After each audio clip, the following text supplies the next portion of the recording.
Thank you for coming along today. My name is Richard. I work for Scottish families affected by alcohol and drugs, and we're here to introduce you to John Taylor, who's going to read from his book. John, do you want to say a quick hello first? Yeah, hi everyone. Thanks a lot for coming. Yeah, just honoured to be here. So yeah, thank you. I'll tell you a little bit about. So I hope a lot of you know about Scottish families already, but within my role. My role is called Connecting Families Development Officer. So one of the projects that we're doing just now is called Bound Together, which is it aims to try and use books to reach a wider, broader audience of people that might not always hear about Scottish families. It's also a nice project because I think for a lot of families, if they're going through trying to support a loved one, they can feel quite isolated. And also there's a lot of shame and guilt, and we'll explore some of that today. But a book, so it can be quite a private affair as well. So we feel that books are actually quite a nice thing that we can hold. It's like a tangible bit that's maybe got a little bit of hope inside it. I know one of the reasons this book project came about was when I've just been working for Scottish families for about a year, and just before I started I read Shuggie Bain, and is it many people read Shuggie Bain here? So it was a really powerful book. It was beautifully written, it's just really engaging, and I thought I'm going to read more books about family recovery, and then I discovered there wasn't that many books about family recovery. And if you think about it, there's a lot of books that will follow an individual's journey into addiction and recovery. I've read loads of those books over the years, but actually found anything that was specifically written about how families felt and what impact was quite rare. So about the same time I started following an author down south, Liz Fraser, who was just about to release a book about her journey with her partner. So the timing was really good. She came up, we did our first Bound Together event with her, and then we did another Bound Together event in Livingston with Aidan Martin, whose mum came along because Aidan's book was about his journey. Again, it was a book about his journey, but this time his mum came along and said, how did it feel for you?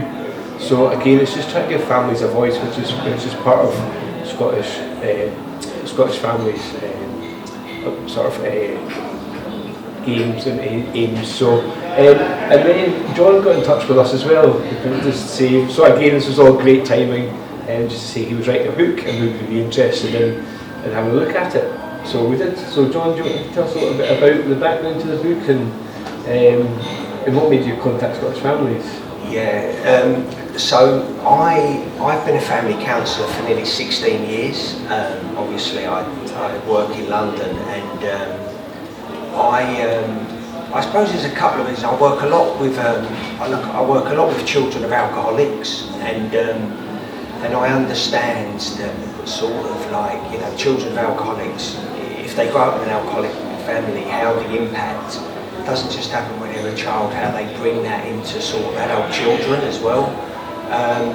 And I knew I had a story, and I've been working for sort of families for many years, the sort of forgotten people of addiction. And I always wanted to write a book.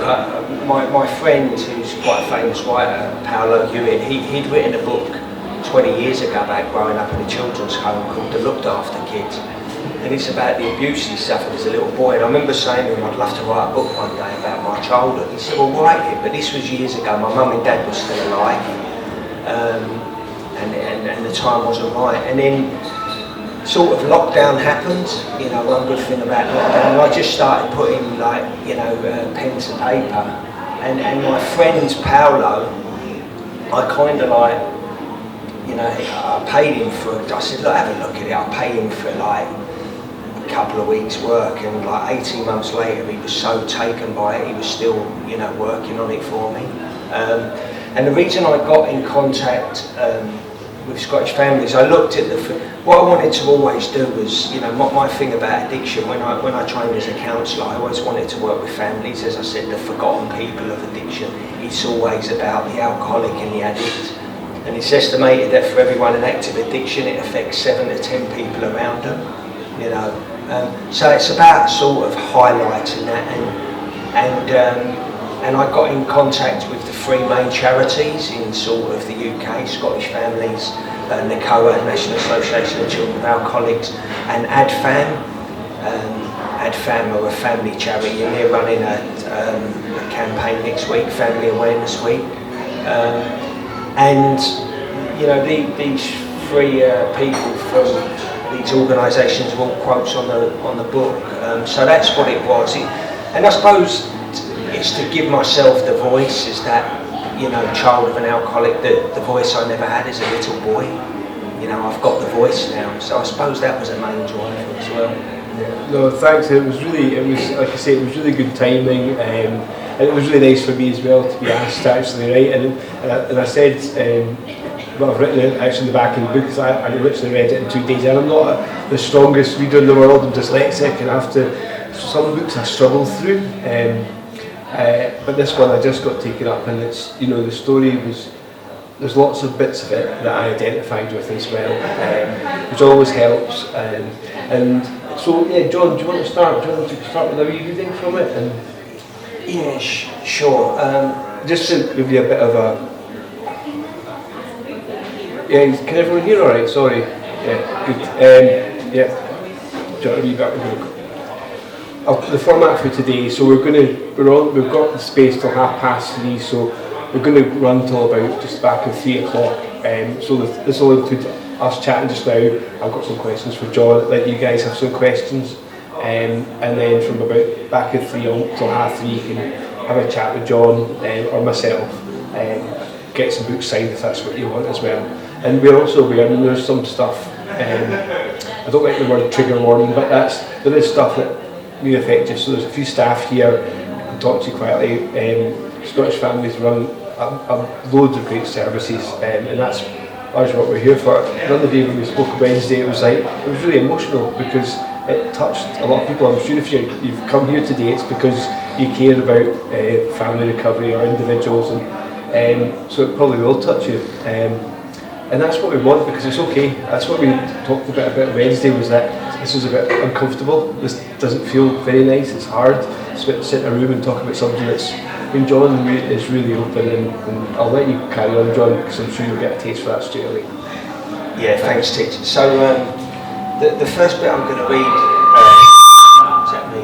Sorry, the first bit I'm going to read, so what happened was, just to give you a little bit of a background, my mum and dad split up, and I come and lived with my mum and my little sister in Milton-on-Campsie, which is about 10 miles north from here.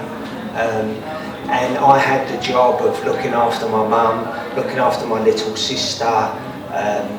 My dad was sending money, making sure all the money, you know, was going towards groceries and everything. I had this really important job, and I was 8 years old. So it's just to give you a little bit of a flavour. So I'm just going to read a page from this bit. So Milton-on-Campsie is a beautiful village 10 miles north of Glasgow, with the Campsie Hills in the background looking over it. It is the ideal place for a family to be brought up, with a sense of community spirit fostered in one local pub, one post office, one newsagent and a couple of groceries, with a posh hotel called the Kincaid on the road out of the village. Except the reality was that there were 2 young children living with 3 major alcoholics. Alcoholic Uncle James, alcoholic Whiskey Ben, and not forgetting the Queen herself, Mummy Alcoholic. The family home was a place where people drank. The front door was never locked, and anyone with a carry-out was always welcome, very, very welcome. The front room had 2 armchairs, a settee and a small coffee table, which I used as a goal, of course. It had a coal fire always burning, and on regular occasions it would be crowded out, with each person taking it in turn to sing a song. When it was my mum's turn, she always performed Nobody's Child. I believe that's what you call irony. Whenever I sat in the front room with them, there were cans of Tennant's Lager, the ones with the scantily dressed models on them, beautifully named Lovelies by the company in question, and bottles of whiskey everywhere. If my mum or one of her friends were present, a bottle of 2 of vodka would be secured beforehand. The main bedroom had 2 beds in it. This was Whiskey Ben's room and Uncle James's room. One day when I knew they were both down the pub, I ventured in there. When I slowly opened the door, the stench of urine came out and almost made me retch, so pungent and vile was its nature. I went to switch on the light, but there was no bulb. The curtains were closed as they usually were. So I left the door slightly ajar to allow a little light to come in from the hall. I walked into the bedroom. I looked around. It was like being in a dark cave. There were 2 beds with mattresses on them with no sheets that had been ruined through bedwetting. This did not surprise me. In fact, a lot of the time they would just fall asleep on the chairs in the front room and piss on them. Some Saturday mornings I would get up, and if the coast was clear, I would watch multicoloured Swap Shop on the telly in the front room. Before switching off on the television, I would have to check each chair to see if it was wet and safe to sit on. Most of the time I just sat on the dry floor in front of the telly. The 2 Saturday morning shows were Swap Shop and Tiswas. I didn't like Tiswas because it was too manic. I needed calm, so I chose the more placid Swap Shop. I often watched that show with the smell of urine as a companion for my ever-twisted nostrils. We lived in a downstairs maisonette on Scott Avenue where my mum, myself and my little sister not only shared a bedroom in the house, but we also shared a bed. My mum used to keep our room clean and tidy, but I used to regularly wake up in the middle of the night and get startled when my mum was not in bed. I used to look out for her in the house and would often find her passed out in the front room or just lying on the floor somewhere else in the house. I used to get a fright and run over to her and try to wake her up, but no matter how hard I shook her, she would never wake up. Mum, wake up, please, please. I used to go over as I could, and when she groaned, relief flooded through me. Sometimes she would not groan when I shook her, but I would still get her a blanket and put it over her and then go back to bed. I would then try and go to sleep, trying to ignore the fact that I had no idea if my mother was dead or alive. Either way, at least I had made sure she was not cold. I soon learned that putting the blanket over her when she was drunk and passed out worked out time and time again for 2 reasons. She never died, so I'd done my job properly, and bonus points, I would get her approval if she knew it was me who put the blanket on her. In the morning she would hug me and say thanks. It really was a win-win, and what an important role I had for this 8-year-old. I felt very grown up. Doesn't get any easier. Thanks, John. Yeah, that's the reading you sat there when it started that the other day, and then we talked a bit about it afterwards. I just want to give you a cuddle, that little boy a cuddle. It's like it's tough, and it brought back memories for me. That the image of walking in and there being no light bulb instantly made me think, what else didn't you have? How were you fed? How were you looked after? And then you're talking about you're looking after your mum. The roles really are reversed. And then also that bit at the end there stuck out for me when you're looking for her approval. So despite the situation where you're the one that quite rightfully probably deserves it more, and you're the one that's trying to please. Tough. Well done for reading it, and thanks very much for being honest. And how did you? I guess over the years, did you have a chance to look at how those roles were, and how did that impact when you got to help other families? I think that I do the job I do today because of this. This sort of the role. It's interesting, you talk about, because I work a lot with, adult children of alcoholics, and how, me included, you keep them same roles. I can still go to a place sometimes where I'm looking for people's approval. I can still go to the places of, I can feel rejected. I can still, have this, as an adult now, I have trust issues. I've still got trust issues now. And this was sort of conditioned, as a little boy, and and it's something I still have to work on, because this is what was given to me is you know. And I think the trust, who do you trust, you know, especially, you know, my mother's alcoholism, my father's domestic violence. It's like, where does this little boy go? And I think I'd done an event on Wednesday, and a lot of my family was there, and I was really choking, you know, talking it. And a lot of my family who have read the book, they feel really guilty because they knew, oh, I'm so sorry, you know, what could have we done? No one knew anything. I was the only one who knew, and I think that's kind of like another driver. It's like, you're not going to keep me quiet anymore, you know, here it is.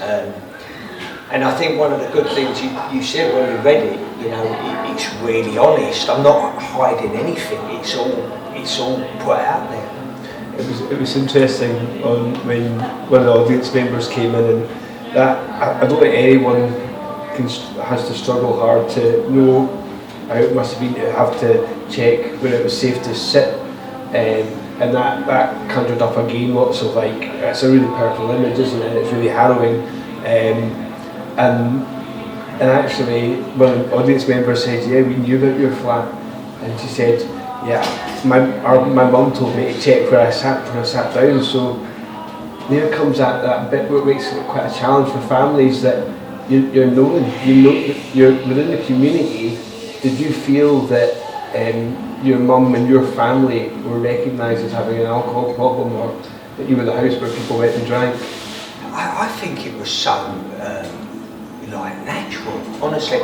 Just something you've said there, like it really. I had to, you know, something uncovered. I mean, I've been in years and years of recovery, and something uncovered to me only a few years ago. This imposter syndrome, and I can still get it. You know, the imposter syndrome. I shouldn't be, you know, driven by low self-esteem that I believe comes from, you know, that. But you know, the imposter syndrome, and what imposter is, that you'll find me out. You know, you'll really find me out. And that come from, I remember, I think I was having some therapy, that imposter syndrome come from, so we come from a village like Milton and Campsie, so you'll find me out. My job was to keep my mum in the house. If I could keep her in the house, no one in the village would know she's an alcoholic. They all knew she was an alcoholic, everyone knew. You know, our family were known, you know, it was just so natural. It was so natural. I mean, it's funny. It's funny. There's a lot of my friends down south who are like shocked by it. But obviously, you know, up here there's a lot of family and a lot of that. You know, it's just so natural. Yeah, I think that's when you talk. There's a bit you talk about your mum singing, and.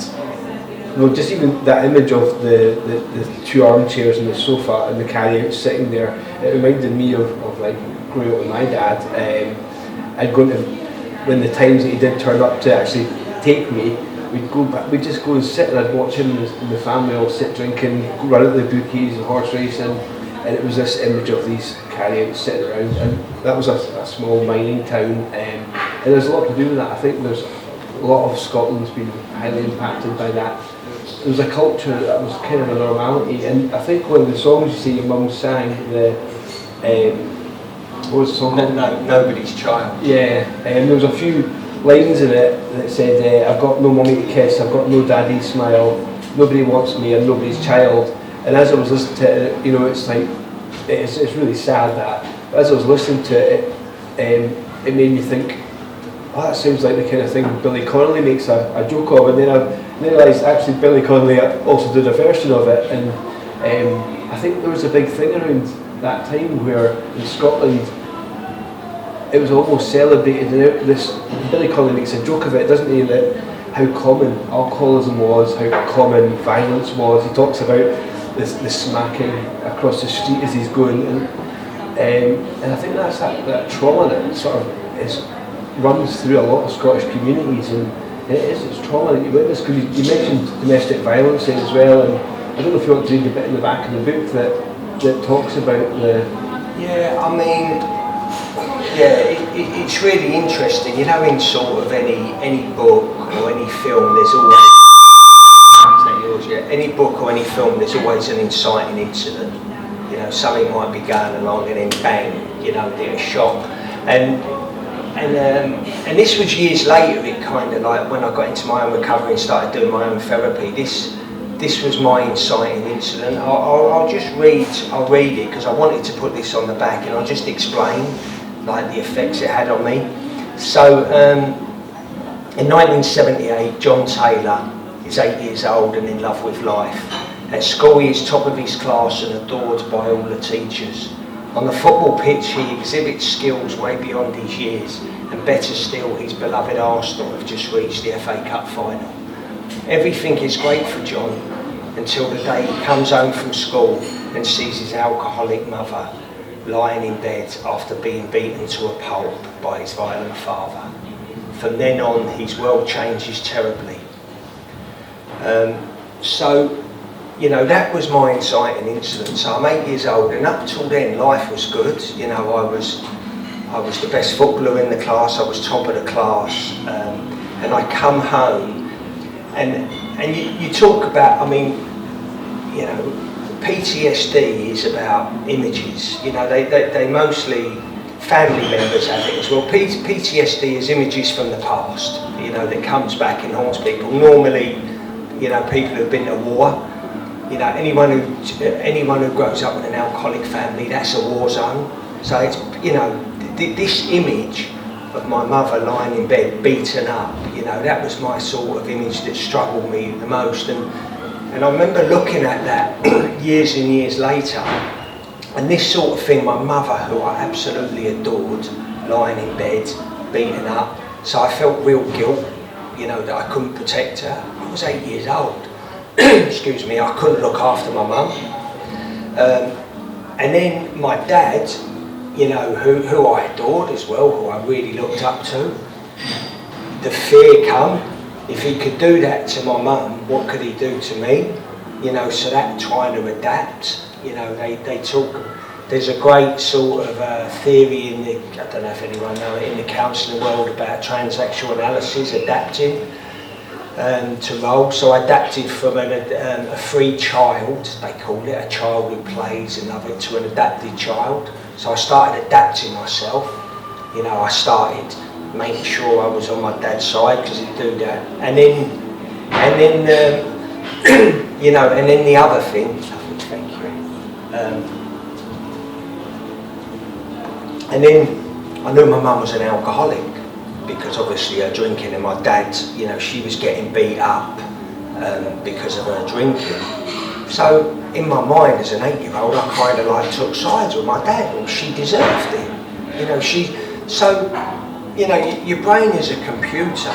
So as an 8-year-old, I'm having all this stuff loaded into me, you know. And where do I adapt, whose side, and what do I do? So that's why that was like where my world had changed. And the main thing I think that come out for it, the world that was a very safe place becoming a very unsafe place.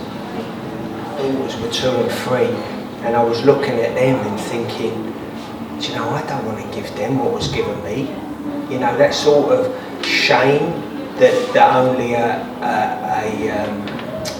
child of an alcoholic could have. I mean, I started running away from my mum, you know, that was my go-to, you know, and to think that my girls, who are now young women, 22, 21, they've never seen me drinking, you know, they've never run away from me, you know, to have that shame.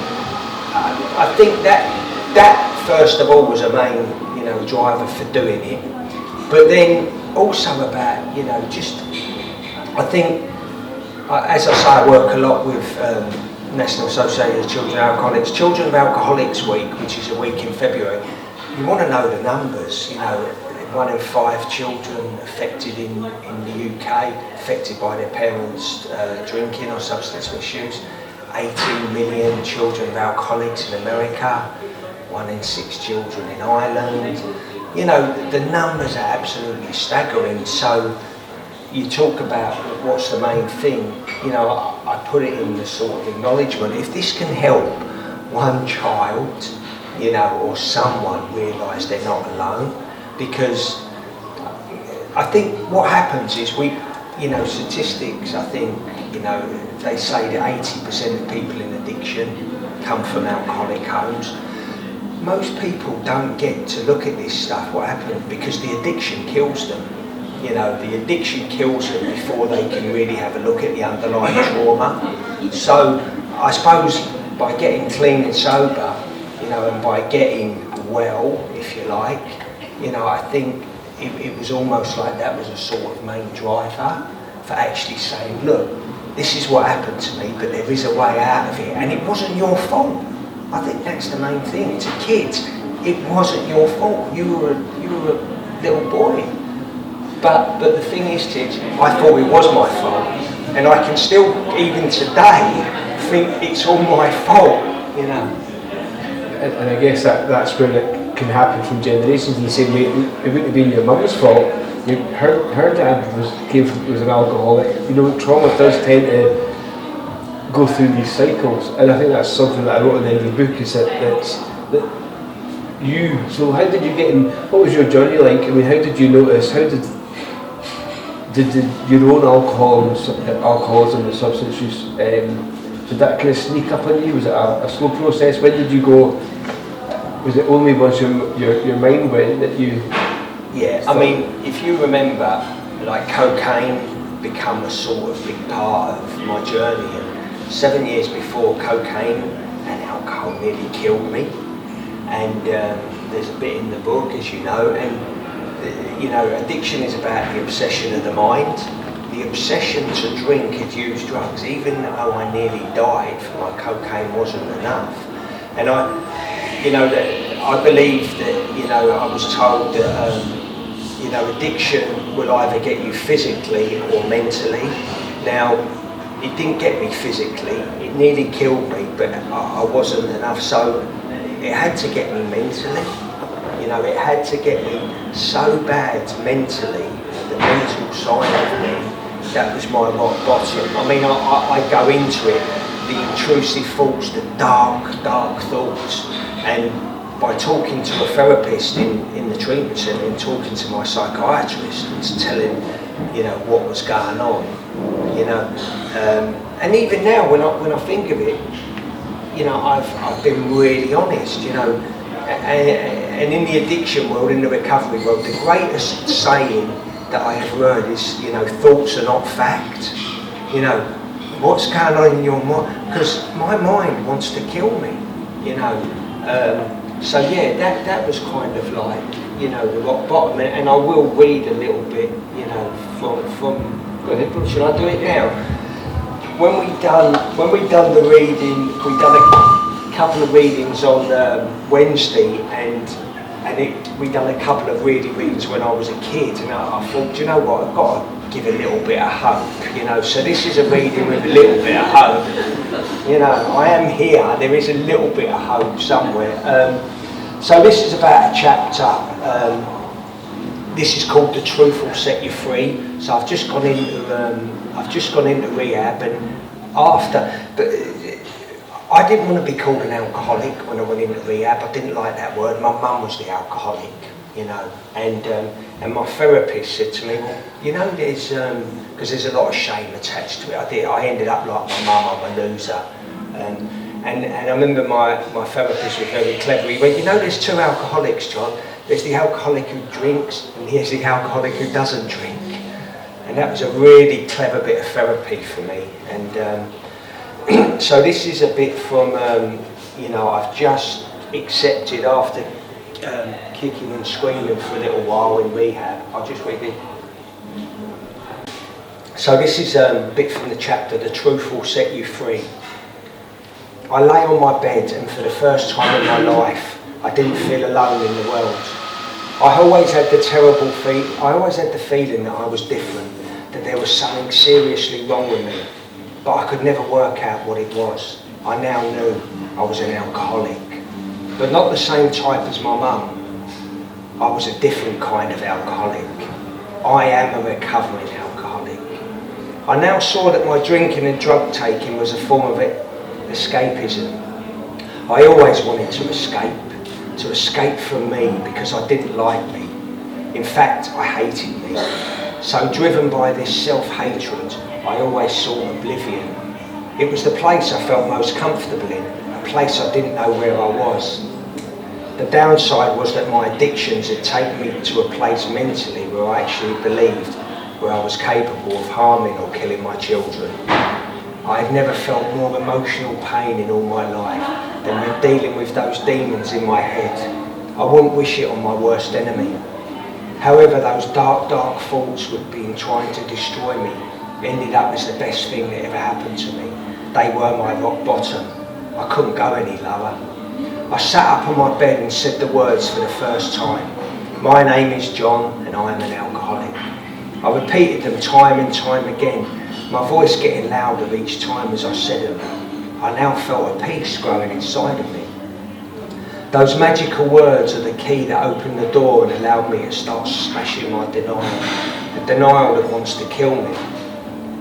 I get up from lying on the bed, and with Spencer's words, "You can stop the cycle," ringing in my ears, I pick up my pen and notepad. I write down a series of questions for myself.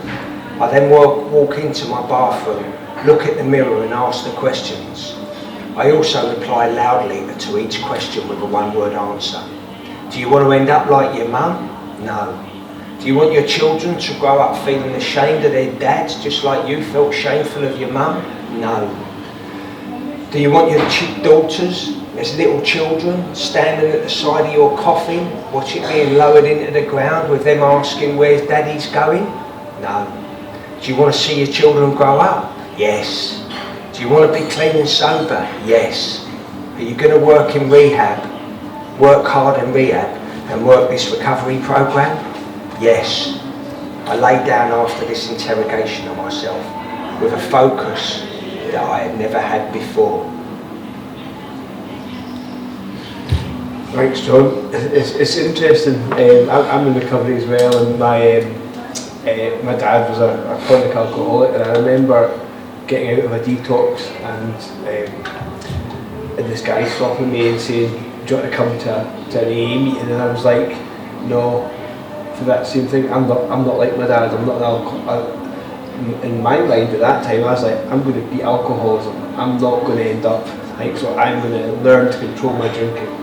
And that kept me, that fight I had kept me battling there, and it kept me going through another 8 years of like chaos and tragedy and losing my family, breaking down and all that stuff, because I was determined not to be that alcoholic. Sometimes, you know, that, like you say, it takes that little bit of going right. That breaking that denial is a subtle disease, though, isn't it? That gets you where you're. It's difficult. I'm so glad, like myself, that we've had that opportunity and support. So for families, what's your key recommendation for families when they're looking for support for themselves? So, you know, in my work I do a lot of one-to-ones, but I've been running a successful family program in London. I work for an organisation called Turning Point. There's a Turning Point Scotland and Turning Point England, so I work for them. What I do is, I think from my background of working in rehab as an addictions counsellor, you know, my main suggestion is to try and put people in groups together. We know that with addiction, the main driver for addiction is about shame and isolation, you know, for the family member and also for the addict and alcoholic, if you like. And I always say to my clients when I do assessments, look, you can come and have one-to-one with me, of course, but you're going to get so much in groups with other people. Because and I also acknowledge how, you know, you want family members to come into a group with people you've never met before and share the family's secrets and shame that they've been holding for 20 years. You're mad, aren't you? But once we get people in and they recognise that every addict and every, you know, alcoholic, they might use different drugs, you know, the circumstances, some might be into criminality, the things that are the same are the feelings the family members have. So the anger, the shame, the powerlessness, you know, you're watching someone you love killing themselves, destroying themselves, there's nothing you can do. So, you know, I am always about, you know, getting into services, but trying to get people together in groups, because once people, I've had clients who've come into groups and they've been with me for 7 or 8 years. You know, once a week, that's their place. A lot of the time the addict and alcoholic is still using, and so for that 90 minutes in the group, I will actually almost like ban them from talking about the addict and alcoholic and find out, how are you? What about you? Where are you in all of this? So that would always be my sort of, you know, suggestion, trying to get people in groups, support groups, you know, together.